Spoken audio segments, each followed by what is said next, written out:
반갑습니다. 2024년 대수능 6월 모의평가 문학 파트를 좀 해설을 좀 해보려고 합니다.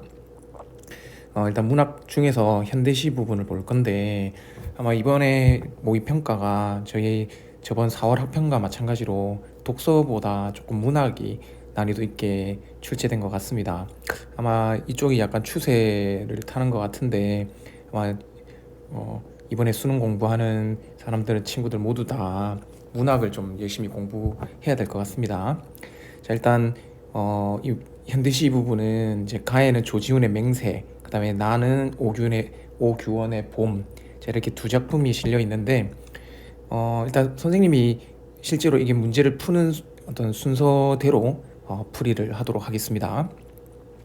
자, 일단 먼저 문학은 항상 이런 33번과 34번 같은 이제 보기를 먼저 잘 읽어야 되죠. 먼저 읽고 나름대로 힌트를 잡은 다음에 어, 요 보기를 바탕으로 시를 해석하는 게 작품을 해석하는 게 훨씬 더 도움이 될 겁니다. 자, 그랬을 때 자, 먼저 33번에서 이제 보기에는 이렇게 가와 나에 대한 설명이 나와 있습니다. 가는 부재하는 임을 기다리며 더 나은 세상에 대한 바람을 드러낸다. 자, 이게 가고요. 그다음에 나는 봄과 같은 세계에서 대상들과 함께 자유를 누리려는 바람을 드러낸다. 그러니까 가와 나의 주제를 먼저 이제 보기를 통해서 제시해주고 있습니다.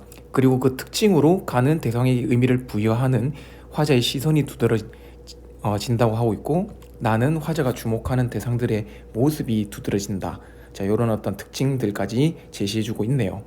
자, 그 다음에 34번에서는 이제 나와 관련해서 나의 특징을 언어의 한계와 가능성에 대해서 설명을 해주고 있습니다. 자, 일단은 우리가 이렇게 가나 두 작품으로 제시되어 있는 문학 작품, 항상 이런 작품들을 두 개를 동시에 문제를 풀고 접근하려고 하면 헷갈리기도 하고 어렵기도 합니다. 그래서 항상 한 작품으로 이제 문제에 접근하자. 자, 그래서 먼저 가를 먼저 읽고 이제 가와 관련된 문제들을 한번 쭉 다 해결을 해 볼 겁니다. 자, 그러면 가시를 한번 보죠.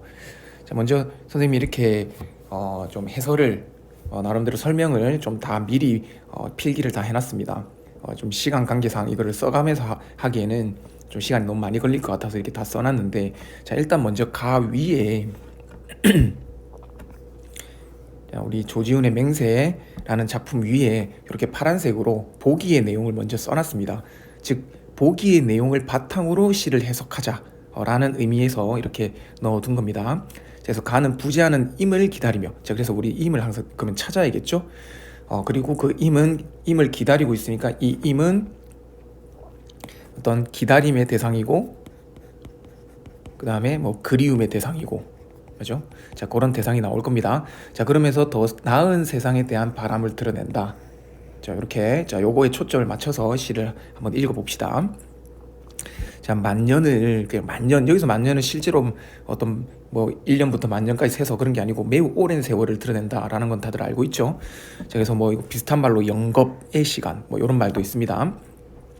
자, 만년을 싸늘한 바위를 안고도라고 했는데, 자, 여기서 이 바위를 싸늘하다고 표현했기 때문에 이 싸늘한 바위는 좀 부정적 시어가 될 수 있겠죠.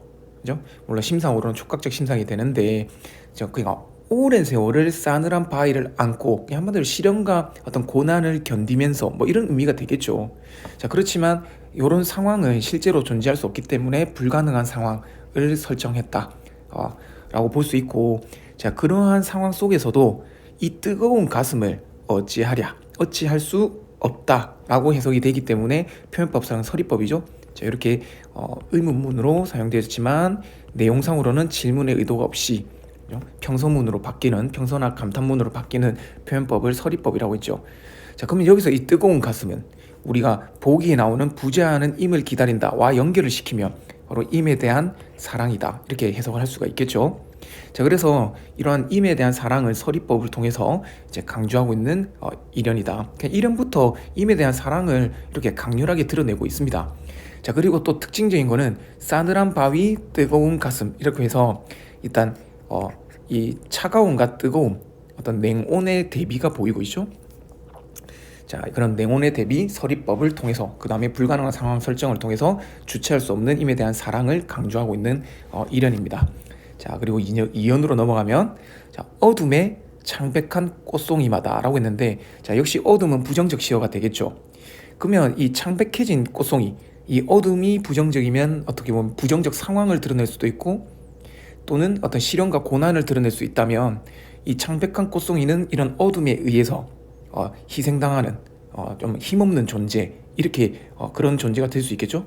자, 근데 그런 꽃송이마다 깨물어 피 터진 잎을 맞추어라고 했습니다. 자, 그래서 깨물어 피 터진 잎, 그러니까 이런 어둠을 견디기 위해서 자신의 입을 피가 터지도록 깨문다 이 말이겠죠. 그래서 시련을 참고 견딘다는 의미가 되고, 자, 그 다음에 또 한 개 여기서 좀 주목해야 될 게, 이런 힘없는 존재인 꽃송이마다 서로 입을 맞춘다고 했습니다. 한마디로 손을 잡는다 이 말인 거죠. 그래서 이 부분을 통해서 이런 시련과 고난 또는 부정적 상황을 연대의식 또는 공동체적 태도로 이겨내려고 하는 그런 모습이 보이고 있습니다. 자, 그렇게 맞추어 마지막 한 방울 피마저 불어넣고, 그냥 자신의 마지막 남은 한 방울의 피마저 불어넣는답니다. 무엇을 위해서? 해돋는 아침을 위해서. 그래서 자신의 어떤 죽음도 불사르는 그런 희생적 태도와 함께 이 해돋는 아침을 기다리는 그런 화자의 모습이 보이죠. 자, 그러면 여기서 아침은 바로 위에 나오는 어둠과 대비가 되겠죠. 해돋는 아침은 이렇게 대비가 돼서 이번에는 약간 명암의 대비라고 볼 수 있겠죠. 자, 이런 아침은 긍정적 상황이 될 겁니다. 자, 이 시에서 앞에 보기에서도 말했다시피 이미 부재한 상황이 부정적이라면 그러면 긍정적 상황은 이미 존재하는, 임과 함께하는 시간이 되겠죠. 그래서 이 해돋는 아침은 어떤 더 나은 세상으로서 이미 존재하는 그런 세상이 될 겁니다. 자, 이런 세상을 위해서 화자는 죽음을 각오하고 있는 이런 희생적 태도를 통해서 죽음을 각오하는 모습을 보이고 있죠. 자, 그 정도의 임에 대한 이 사랑이 절박하다라는 것을 이야기하고 있습니다. 자, 그럼 이 시는 지금 일행에서도 이런 시어의 대비가 보이고 있었죠. 그 다음에 이연과 1년에서도 대비가 보이고 2연과 3년에서도 대비가 보이고 있죠. 그러면 이 시는 좀 주된 표현 방식이 어떤 대비적인 표현을 많이 쓰고 있구나라는 것을 체크해 볼 수가 있겠습니다. 자, 그 다음 물론 여기서 우리 해돋는 아침이 긍정적 상황으로서 이미 존재하는 시간이라면 세계라고 한다면 이 해를 임으로 이렇게 봐도 괜찮을 것 같아요. 자, 그 다음 4연으로 가봅시다. 사랑하는 것, 사랑하는 모든 것. 자, 지금 반복법을 쓰고 있죠.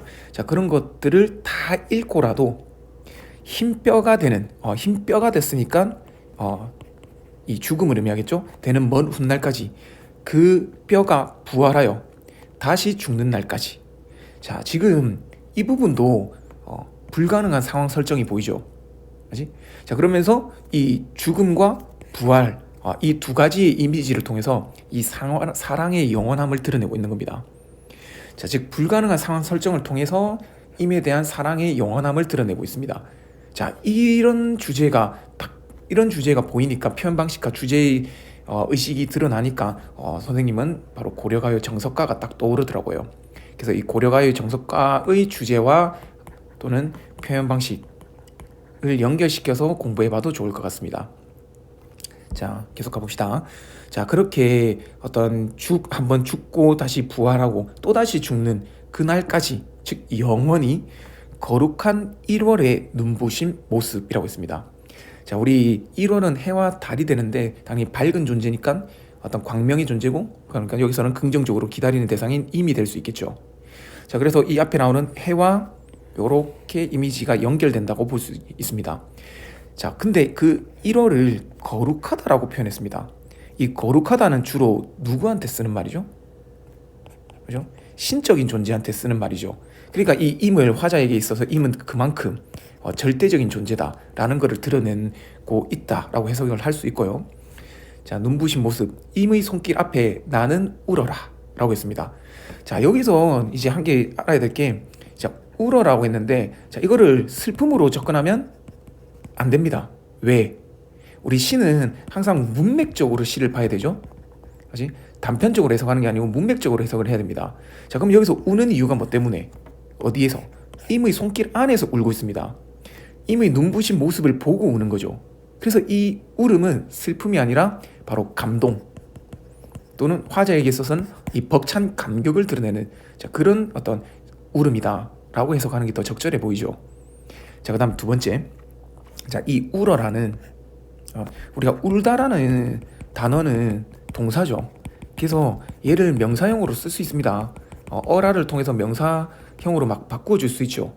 근데 우리 이 명사형은 나는 울어라 자신한테 명령을 내리는 게 아니죠. 네, 죄송합니다. 이게 명사형이 아니고 명령형을 얘기한 거예요. 자신한테 명령을 할 수는 없죠. 그래서 이 표현을 보면 마치 우리 시에서 우리 그런 거죠. 형용사 어간에다가 어라를 넣으면 우리 감탄형이 되죠. 자, 그런 표현처럼 보입니다. 그래서 나는 울어라가 마치 나는 우는구나.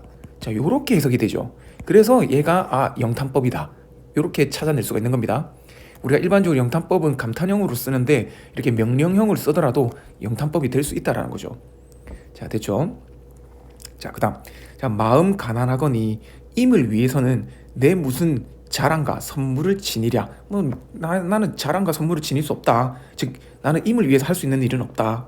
이런 어떤 이번엔 단식이 드러나고 있네요. 자, 의로운 사람들이 피 흘린 곳에 희생한 곳에 솟아오른 대나무로 만든 피리뿐이라고 했습니다. 그러니까 내가 임한테 줄 수 있는 거는 자랑도 아니고 선물도 아니야. 내가 줄 수 있는 건 뭐? 대나무로 만든 필이라고 하고 있습니다. 자, 여기서 우리 대나무는 관습적 상징으로 뭐를? 지조와 절개를 상징하죠. 그래서 대나무로 만든 피리는 임을 향한 화자의 지조와 절개다. 이렇게 볼 수 있죠. 그래서 이렇기 때문에 이 임을 조국으로 해석할 수 있는 가능성이 생기는 겁니다. 그래서 임을 그냥 단순하게 사랑하는 사랑하는 존재라고 볼 수도 있지만 또 이 화자의 조국으로 볼 수 있겠죠. 우리 흔히 조지훈이 일제강점기에도 시를 썼고 우리 한국전쟁 직후에도 시를 썼고 그 다음에 60년대에도 시를 썼는데 아마 이 시가 거의 선생님이 알기로 한 57년 정도에 발간된 시로 알고 있습니다. 그렇죠? 그래서 이거 관련된 어떤 그 혼란스러운 상황 속에서 어떤 화자가 바라는 이상적인 조국 임이 될 수 있다라고 해석을 할 수 있을 것 같아요. 자, 흐느끼는 이 피리의 아픈 가락이라고 했는데, 자, 그러면 이 피리가 지조와 절개를 드러내는데 왜 아픈 가락이냐? 바로 이 피리는 뭐로 만들었으니까?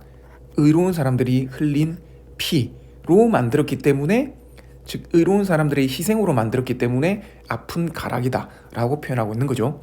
자, 구천은 저승을 의미하고요. 사모친 임은 듣는가.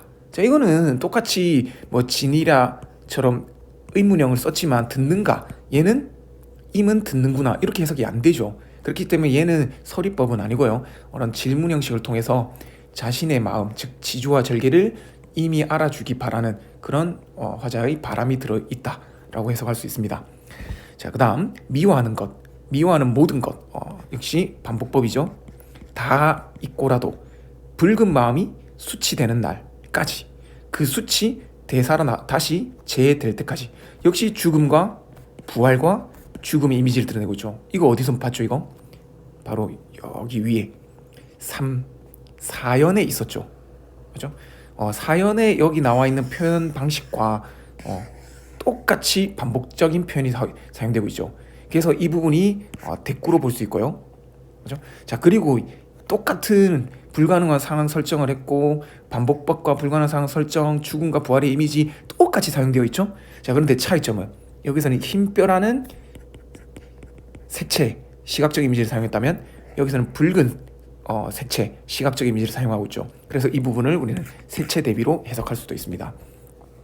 자, 됐죠? 자, 그렇게 영원한 시간 동안 못 잊힐 모습. 자, 여기서 모습은 누구의 모습? 당연히 임의 모습이죠. 어이하리야, 내가 어찌할 수 없구나. 화자의 이 그리움을 강조하고, 거룩한 이름, 역시 임의 이름이 되겠죠. 부르며 나는 울어라. 자, 여기서 우는 거, 이 영탄법을 통해서 화자의 간절한 사랑을 드러내면서 마무리를 짓고 있습니다. 자, 이렇게 조지훈의 맹세라는 시를 한번 봤습니다. 자, 그러면 이 가 시를 바탕으로 자, 우리 이제 문제로 와서 가를 가지고 해결할 수 있는 것들은 다 해결을 해보는 겁니다. 예를 들면 이런 식으로 하는 거죠. 자, 31번에는 1번과 2번과 4번의 요 부분, 5번의 요 부분을 가로 해석할 수 있죠. 그럼 이걸 가지고 맞고 틀렸고를 보는 겁니다. 그래서 뭐 가는 1현과 6현에서 물음의 형식을 활용하여 화자의 상황 인식, 즉 서리법을 통해서 화자의 상황 인식을 보여준다. 뭐 이거는 앞에서 나왔지만 1현과 6현에 서리법이 있었죠. 그러니까 이걸 올바른 설명이구나. 그럼 답이 될 수 없겠네요. 자, 이런 식으로 답이 아닌 것들을 제껴 나가는 겁니다. 자, 그럴 때 지금 나를 보지 않더라도 일단 가만 보더라도 4번에 와보세요. 자, 가는 대비되는 시어를 활용하여 라고 했습니다. 자, 여기서 대비되는 시어가 우리 차가움과 뜨거움의 대비, 맞죠? 자, 앞으로 보면 이렇게 1년의 차가움과 뜨거움의 대비, 그 다음에 2년과 3년의 어둠과 밝음의 대비, 그 다음에 4년과 그 다음에 8년의 4년과 8년의 색채 대비, 이렇게 대비적인 표현이 많이 나왔죠. 자, 근데 문제는 이런 대비적인 표현이 이렇게 대상의 양면성, 여기서 대상은 임이 되겠죠. 임의 양면성을 드러낸다? 이런 거는 뭐죠? 임의 양면성을 드러낸다. 전혀 관련이 없죠. 그러니까 지금 4번에서 가가 틀렸기 때문에 나는 볼 필요 없이 답이 4번이 되는 겁니다. 맞죠? 자, 그렇게 하고 다시 32번으로 와서 역시 아픈 가락은 가에 나왔으니까 해결할 수 있죠. 자, 가에서 아픈 가락, 이 아픈 가락은 피리 가락이죠. 자, 이 피리는 누구? 의로운 사람들의 어떤 사람들이 흘린 피로 만들어진 이런 피리니까 여기서 가장 적절한 예로는 희생과 서름을 담고 있다. 이렇게 답을 쉽게 찾을 수 있겠죠. 자, 그 다음에 33번. 자, 33번이 가장 오답률이 좀 높았던 좀 난이도가 있었던 문제 같은데 역시 마찬가지입니다. 33번도 자, 여기서 나와 있는 가가 있는 요 부분들 을 읽어보고 이제 올바른 설명인지 적절하지 않은 설명인지 를 이제 판단을 하면 되겠죠. 자, 예를 들면 역시 마찬가지 1번 화자가 바라는 세상은 해돋는 아침과 같이 어둠을 벗어나 밝음을 회복한 세상일 거야. 우리 해가 임을 의미했고 이 밝음과 어둠의 대비를 통해서 부정적 상황과 긍정적 상황을 드러냈다 라고 했었죠. 자, 그러니까 1번은 올바른 설명이 되겠죠. 이런 식으로 올바른 설명들을 이제 제껴 나가는 겁니다. 자, 그럴 때 이제 정답인 5번으로 와서 먼저 가 부분을 한번 볼까요? 자, 가의 화자는 붉은 마음을 바쳐 부재하는 임을 기다리고 라고 했는데, 자, 여기서 붉은 마음은 자, 여기 이 붉은 마음 나왔죠. 자, 이 붉은 마음이 수치, 죽고 부활하고 다시 죽는, 즉 영원한 시간 동안 뭘 한다? 임을 위해서 나는 기다리고 사랑하고, 그렇죠? 희생하고 이런 것들을 드러내고 있으니까 여기서 33번의 5번 가의 설명은 올바른 설명입니다. 자, 그러면 이제 나의 설명이 잘못된 설명이지 않나, 그거를 이제 찾아낼 수 있어야겠죠. 일단 이거는 33번 가지고 해결할 수 있는 거는 여기 가를 가지고 해결할 수 있는 건 여기까지니까 여기까지 하고 이제 넘어가면 되겠죠. 자, 그리고 34번은 나 시와 관련돼 있으니까 이거는 이제 나를 읽고 이제 나머지를 해결하면 될 것 같아요. 자, 그러면 나 시로 한번 가봅시다. 이거 시간을 좀 단축하기 위해서 미리 설명을 좀 다 적어놨는데 그래도 생각보다 시간이 좀 많이 걸리네요. 자, 그래도 같이 한번 봅시다.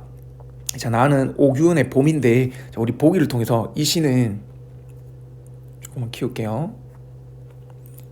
자, 이 시는 봄과 같은 세계에서 대상들과 함께 자유를 누리려는 바람을 드러내고 대상들의 모습을 부각하는 시다. 자, 요런 설명이 있었습니다. 자, 요거를 바탕으로 시를 읽어볼 건데, 자, 한번 봅시다. 저기 저 담벽, 저기 저 라일락, 저기 저 별, 그리고 저기 저 우리 집 개똥 하나. 자, 지금 대상을 열거를 시켜놨죠. 그렇지? 자, 근데 대상을 열거를 시켜놨는데, 자, 여기서 좀 특징적인 게 담벽은 인공물인데 반해 라일락과 별과 개똥, 얘들은 다 자연물이죠. 그죠? 이런 차이가 좀 보이고 있습니다. 자, 요거는 이 차이점을 이연에 가서 조금 주목해 볼 필요가 있어요. 자, 그리고 저기 저라는 표현을 썼어. 맞죠? 자, 우리 지시어에서 이 그 저를 놓고 볼 때 이 저는 가장 멀리 있는 대상, 화자와 청자 모두 다 멀리 있는 대상을 저를 쓰죠. 그래서 이런 저라는 지시어를 통해서 대상과 화자의 거리감을 드러내고 있다라고 해석할 수가 있겠죠. 맞죠? 자, 하나, 그래, 모두 이리 와. 자, 그러면 여기서 이리 와는, 맞죠? 이는 화자 가까이 있는 대상을 가리킬 때 이를 쓰니까 저기 저와 이리 와는 서로 대비를 이룸으로써 어떻게 대상과 거리감을 좁히려는 화자의 의도가 보이고 있는 겁니다. 자, 그러면서 이렇게 말합니다. 내 언어 속에 서라라고 하죠. 자, 내 언어 속에 서라. 즉 대상을 파악하고 통제하려는 시도를 합니다. 자, 이렇게 또 해석할 수 있는 근거가 자, 34번의 보기를 통해서 자, 언어를 사용함으로써 대상을 파악할 수 있지만, 맞죠? 자, 그 결과 다시 언어의 구속되는 필연적 한계를 갖는다. 자, 이런 표현을 통해서 이렇게 해석할 수 있는 거죠.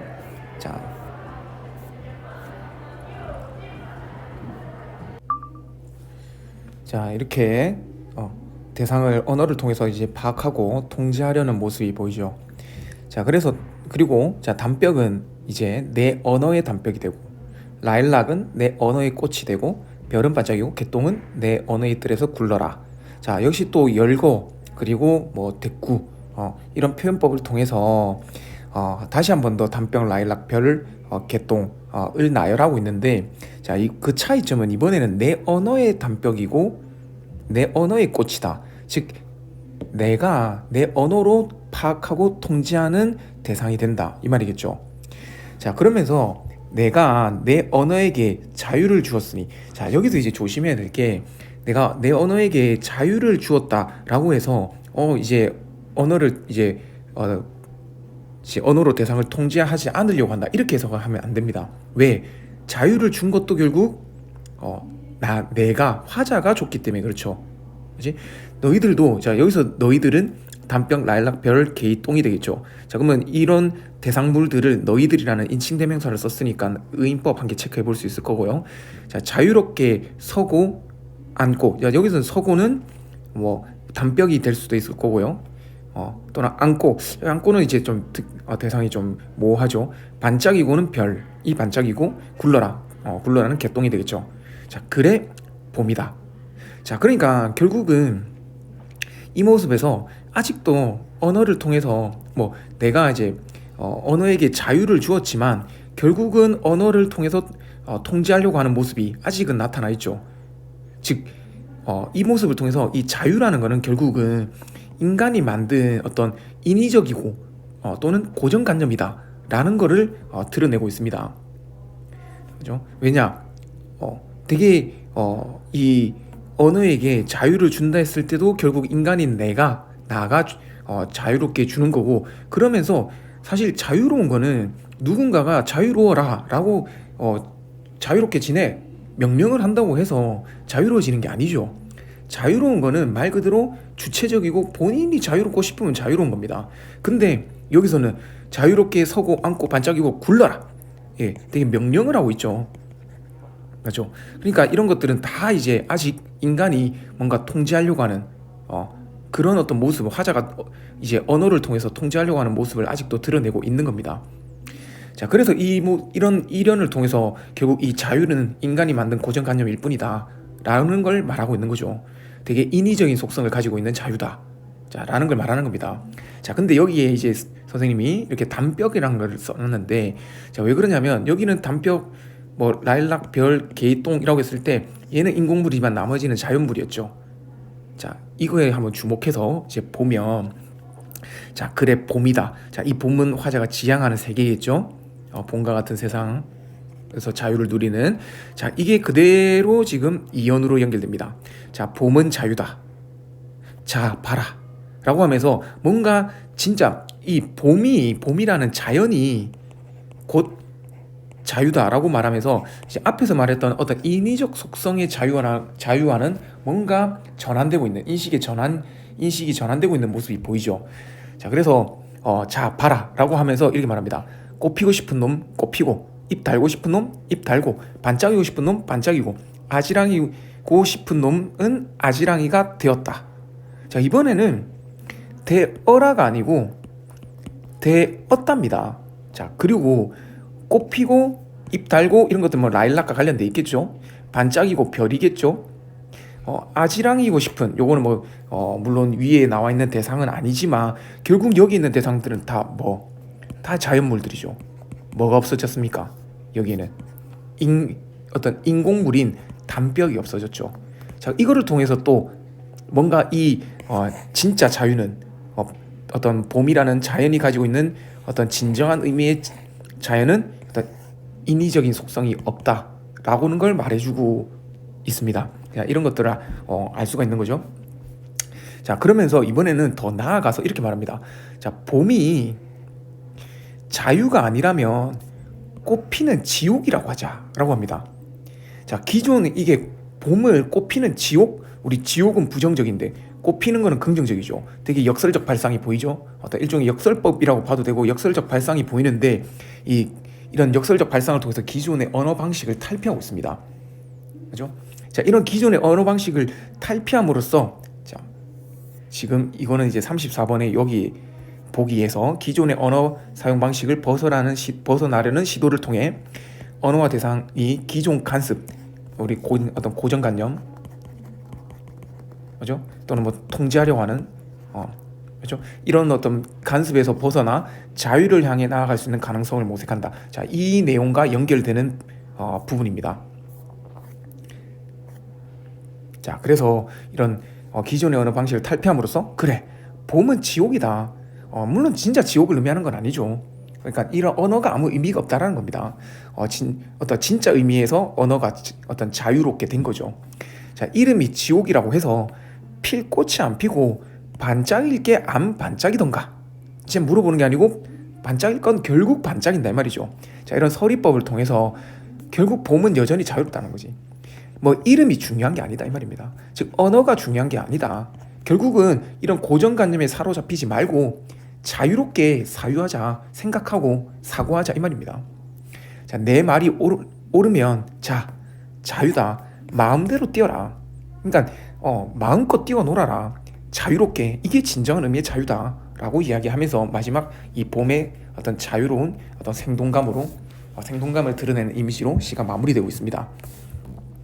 자, 그러면 자, 이렇게 나시에 대해서 한번 살펴봤는데, 자, 이거를 바탕으로 역시 문제를 한번 풀어보죠. 우리가 31번에서는 4번의 가만 통해서도 얘가 틀렸기 때문에 이미 해결이 돼서 더 이상 안 봐도 되지만 간단하게 보자면 나는 반복되는 행위를 제시하여, 일단 반복되는 행위 자체도 좀 모호하고요. 어떤 대상의 나열은 있지만 이 대상의 효용성이라는 데서 완전히 틀려버렸죠. 지금 자유를 얘기하는데 이거를 효용성과 연결시킨다. 상당히 관련성이 없죠. 그래서 쉽게 답을 찾을 수 있을 것 같고요. 자, 그 다음 33번에서 자, 5번 자, 가는 올바른 설명이었습니다. 자, 그럴 때 날은 보면 자, 화자는 담벽 안에서, 자, 담벽은 인공물이었죠. 자, 인공물이고 얘는 인위적인 속성이고 이거는 고정관념이고, 그렇죠?